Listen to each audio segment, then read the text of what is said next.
ہم ڈٹے ہوئے لوگ.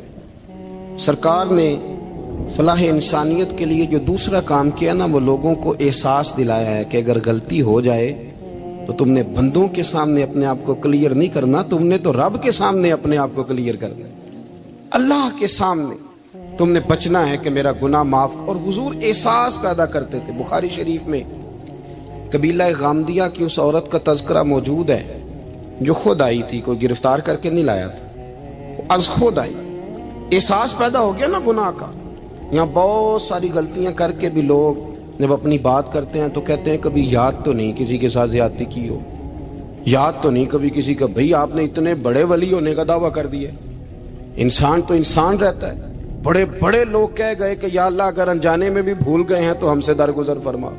لیکن جب ہم تیار ہی نہیں ماننے کو. حضرت انس بن مالک کہتے ہیں وہ خاتون آئی، کوئی پکڑ کے نہیں لایا، کسی 14 دنوں کے ریمانڈ پہ نہیں اسے منوایا گیا، اسے وہ خود بخود آئی.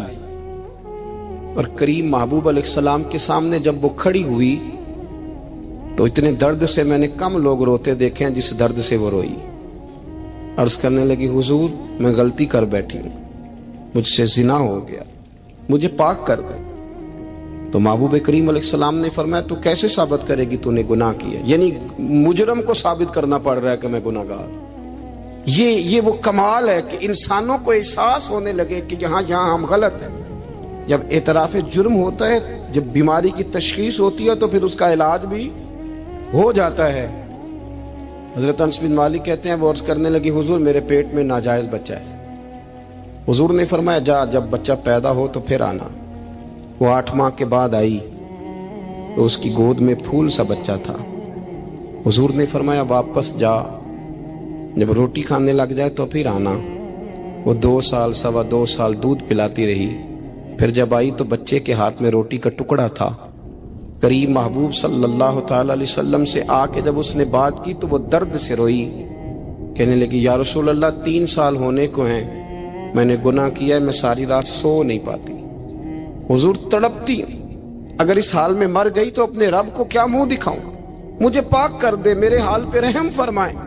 محبوب کریم صلی اللہ علیہ وسلم نے بچہ ایک صحابی کو دیا، فرمایا بچوں کی طرح پالنا، اور کہا اسے لے جاؤ، پتھر مار مار کے اسے سنسار کر دو. صحابہ کہتے ہیں اسے پتھر لگ رہے تھے اور حضور بے چینی کے ساتھ ٹہل رہے تھے.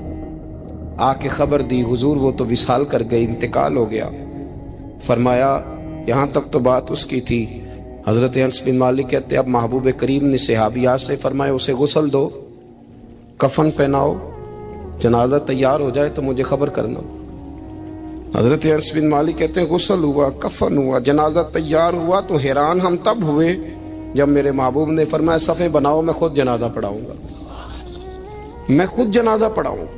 اور سرکار نے جنازہ پڑھایا تو ایک شخص کی زبان سے نکلا حضور اس ملعون کا معاذ اللہ جنازہ جس نے ناجائز بچہ جنا، اس کے لیے آپ دعا کر رہے ہیں، جنازہ پڑھا. حضور فرمانے لگے خاموش ہو جاؤ، تم نے گناہ دیکھا ہے اس کا احساس نہیں دیکھا، تم نے غلطی دیکھی ہے لیکن اس کی توبہ کا انداز نہیں دیکھا. اور صاحب کنز العمال نے یہ لفظ نقل کیے ہیں کہ کریم محبوب فرمانے لگے اس نے تو ایسی شاندار توبہ کی ہے کہ اگر میں اپنی ساری امت میں بانٹ دوں تو اللہ سب کی مغفرت فرما دے گا. احساس جب پیدا ہو جاتا ہے نا اپنے دل کے اندر کہ یہاں میں غلط ہوں. ان العبد اذا اعترف ثم تاب تاب اللہ علیہ او کما قال نبی صلی اللہ علیہ وسلم، رواہ مشکات. حضور نے فرمایا جب کوئی بندہ کہتا ہے نا اللہ میں بھول گیا تھا اور پھر وہ توبہ کرتا ہے تو رب اس کی توبہ کو فوراً ہی قبول فرما لیتا ہے. حضرت عبداللہ بن حذافہ جہاد کر رہے تھے، روم کے عیسائیوں نے گرفتار کر لیا. 1000 آدمی نے مل کے پکڑا، گرفتار نہیں ہوتے تھے صحابی. 1000 آدمی نے گھیرا ڈالا، گرفتار کر کے لے گئے. اور جب بادشاہ کے سامنے گئے تو وزیر کہنے لگا بادشاہ بندہ بڑے کام کا ہے، اگر ہمارے قابو آ گیا تو فائدہ دے گا. صحابی ہیں حضرت عبداللہ بن حذافہ، حضرت فاروق اعظم کا زمانہ ہے، اگر قابو آ گیا تو فائدہ دے گا. بادشاہ کہنے لگا کیوں، کیا خوبی ہے؟ کہنے لگے ہم 1000 آدمی تھے، یہ اکیلا قابو نہیں آ رہا تھا، 1000 آدمی تھے، اگر ہماری فوج میں شامل ہو گیا تو بہت بڑا جرنیل ملے گا. بادشاہ کہنے لگا کوئی مسئلہ نہیں، 2-3 چیزیں ہوتی ہیں بندے کو خریدنے کے لیے، خرید لیتے ہیں. بادشاہ کہنے لگا عبداللہ جتنی دولت تجھے چاہیے میں تجھے دے دیتا ہوں، میرے لشکر میں آ جا، معاذ اللہ اسلام چھوڑ دے۔ حضرت عبداللہ بن حذافہ کیا فرماتے ہیں بڑا تو بیوقوف ہے، میں نے دولت کمانی ہوتی تو مدینے میں بیٹھ کے تجارت کرتا، میں دولت کمانے نہیں نکلا، میں تو رسول اللہ کی رضا کمانے کے لیے نکلا ہوا ہوں۔ دولت کمانی ہوتی تو کسی مارکیٹ میں ہوتا، میدان میں آنا تھا، شہادت ہے مطلوب مقصود مومن، نہ مال غنیمت نہ کشور کشائی، یہ دولت تو لونڈی ہے رسول اللہ کے دروازے کی، یہ تو پیچھے پیچھے پھرتی ہے نبی پاک کے غلاموں، یہ کمانی ہوتی تو میں کسی مارکیٹ میں ہوتا، میدان میں تھوڑا ہوتا۔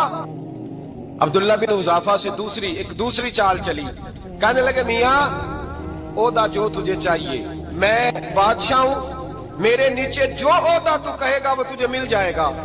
حضرت عبداللہ بن حذافہ کہنے لگے شاید تجھے پتہ نہیں میری تعریف کیا ہے، شاید تو جانتا نہیں میری تعریف کیا ہے۔ کہا صاحب کی کیا تعریف ہے؟ کہنے لگے میں رسول اللہ کا صحابی ہوں اور کائنات میں سب سے بڑا عہدہ مصطفیٰ کے صحابی ہونے کا عہدہ ہے۔ صحابہ وہ صحابہ تھے جن کی ہر صبح عید ہوتی تھی، خدا کا قرب حاصل تھا، نبی کی دید ہوتی تھی۔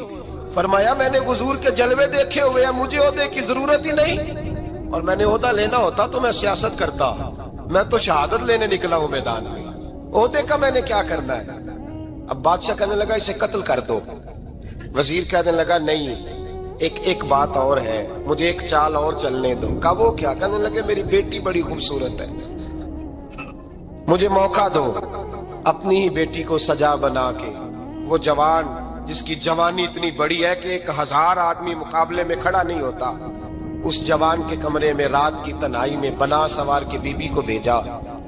وہ بی بی کہتی ہے میں ساری رات بن سور کے اس صحابی کے کمرے میں بیٹھی رہی، لیکن یہ کیا شخص تھا، ساری رات ہی مسلح پہ بیٹھا رہا، ساری رات ہی، کچھ دیر تھک جاتا تو یہ کریم رسول پہ درود پڑھنا شروع کر دیتا۔ بی بی کہتی ہے سحری ہو گئی تو میں نے چھو کے دیکھا کہ انسان ہے کہ جن ہے، یہ بندہ ہے کہ فرشتہ ہے، چھو کے دیکھا۔ کہنے لگے پیچھے ہٹ جا، میں نے کہا میں نے تو سنا تھا تو 1000 کے مقابلے میں ہے اور تو اتنا بے حس ہے کہ بنی صبری دلہن بیٹھی ہے، تو نے نظر نہیں کی؟ عبداللہ بن حذافہ، بی بی کہتی ہے نظر پھر نہیں اٹھائی، نظر پھر جھکی ہوئی ہے۔ کہنے لگے بی بی میں مجبور ہوں، اب میرے اوپر کوئی حسن نہیں چلتا، میں نے جلوائے بدوہا کا دیدار کیا ہوا ہے، اب میری نگاہوں میں جچتا نہیں کوئی، اس لیے کہ جیسے میرے سرکار ہے ایسا نہیں کوئی۔ کبھی بھی اب نہیں کسی کا میرے اوپر جادو چلتا، میں نے مصطفیٰ کو، اور کہا ذرا پیچھے ہٹ کے بیٹھ، مجھے میرے رسول نے غیر محرم سے بچنے کا حکم دیا ہے، ذرا پیچھے ہٹ کے بیٹھ۔ سحری کا وقت تھا، وہ بی بی کہتی ہے اس نوجوان کے جملے میرا سینہ چیر گئے، کلیجہ پھٹ گیا، چیخ نکلی، میں کفر کے عالم میں روئی۔ میں نے کہا مجھے بتا تو صحیح، آخر یہ جذبہ کہاں سے ملتا ہے، آخر یہ روشنی تو میں نے دیکھی نہیں، کہاں سے آتی ہے؟ ایک میرا باپ ہے جو بنا سور کے مجھے تیرے کمرے میں چھوڑ گیا، بتلا یہ کہاں سے کیف آتے ہیں؟ عبداللہ بن حذافہ کہنے لگے اگر کیف لینا ہے تو تو بھی میرے مصطفیٰ کا کلمہ پڑھ جا، آجا دروازہ رسول پہ جھک جا، مل جائے گا۔ سویرے دروازے پہ باپ آیا بیٹی سے رزلٹ لینے، دروازہ کھولا تو بیٹی نقاب پہنے باہر آئی، باپ کہنے لگا کیا بلا؟ کہنے لگی پیچھے ہٹ جا، تو غیر محرم ہے، کافر ہے، میں مسلمان ہوں۔ اس نے کہا کیا ہوا؟ کہنے لگی تیرے جیسے کو باپ کہوں، تیرے جیسے کو جو مجھے استعمال کر رہا تھا، میں تجھے باپ نہیں مانتی، میں اب رسول والی ہو گئی، میں حضرت فاطمہ کی کنیزہ ہو گئی ہوں، میں اب نبی کریم کی خادمہ ہوں، خبردار میرے قریب نہ آنا۔ یہ داؤ بھی ناکام ہوا۔ اب حضرت عبداللہ بن حذافہ کے سامنے موت کھڑی کی، ایک کڑا میں تیل گرم کیا، کہنے لگے تجھے اس میں جلایا جائے گا۔ حضرت عبداللہ بن حذافہ رضی اللہ تعالیٰ عنہ جب جلنے کے قریب ہوئے تو رونے لگے۔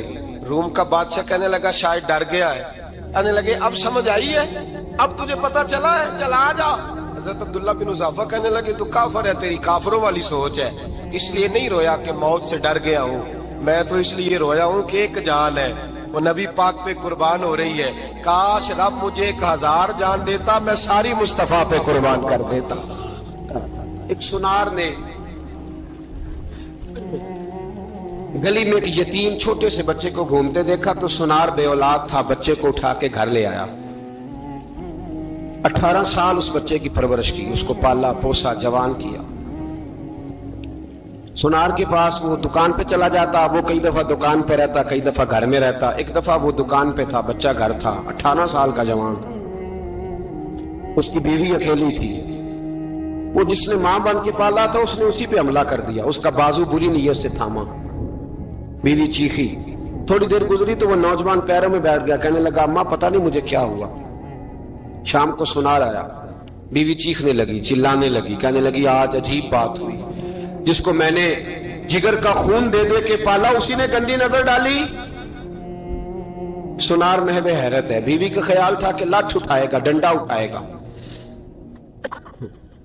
نوجوان کو مارے گا، لیکن وہ رونے لگ گیا۔ اس نے کہا آج اس نے میرا بازو تھاما ہے، جانے کیا کیا ہے۔ پریشان ہونے لگ گیا، سجدے میں گر گیا، کہا تو بتاتا کیوں نہیں؟ تو وہ سونار کہنے لگا اس کی غلطی نہیں، 18 سال کے بعد آج مجھ پر بھی شیطان سوار ہوا تھا۔ ایک عورت آئی تھی، وہ اپنے بازوؤں میں چوڑیاں پہننا چاہتی تھی تو میں نے بھی گندی نظر سے ہاتھ ڈالا تھا، رب کریم نے مجھے فوراً اس کی سزا دی۔ جن کے گھروں میں بیٹیاں ہوتی ہیں ان کی نظریں گندی نہیں ہوتی، جو بیٹیوں کے باپ ہوتے ہیں، جو بہنوں کے بھائی ہوتے ہیں، ان کی نظریں گندی۔ اور اگر تو ٹیلی فون کرتا ہے، تو کسی عورت کے ساتھ تعلق رکھتا ہے تو یہ بات لکھ لے، امام فخر الدین رازی 1، علامہ اسماعیل حقی 2، ملا جلال الدین رومی 3، امام خازن 4، امام جلال الدین سیوطی 5 حدیث کے استاد اور محدث لکھتے ہیں کہ اگر تو کسی پر گندی نظر ڈالے گا تو تیرا گھر بچ سکتا، یاد رکھ نہیں بچے گا، اس لیے کہ تیری نظر کسی کی بیٹی کو بیٹی سمجھ تاکہ تیری بچی کا پردہ قائم رہے، کسی کی بہن کو۔ یہ کیا بات ہوئی کہ تو جتنا مرضی گند معاشرے میں پھیلاتا رہے تیرا گھر بچا رہے؟ یہ کیسے ہو سکتا ہے؟ فَإِنَّ لَهُ مَعِيشَةً ضَنْكَ، اللہ فرماتے ہیں زندگی تنگ ہو جائے گی تیرے لیے مشکل، تو ڈھونڈتا پھرے گا کہ میں مرنے کو جگہ تلاش کروں۔ سچی توبہ کرے، کھری توبہ کرے۔ یہ گناہ انسان کو مجبور کر دیتے ہیں۔ حضرت عبداللہ بن مبارک رحمت اللہ تعالی علیہ، ان کے سینکڑوں شاگرد تھے، ایک شاگرد کے انتقال کا وقت آیا تو گھر گئے ملنے۔ آپ کہتے ہیں میں نے زور لگا لیا پر اس کی زبان پر کلمہ جاری نہیں ہوا۔ میں اسے کہتا کلمہ پڑھ پر اس کی زبان پر جاری۔ اللہ اکبر، بہت بڑی نعمت ہے۔ دعا فرمائیں اللہ ایمان کی موت عطا فرمائے، ایمان کی موت دے اللہ کریم، ایمان کی موت دے۔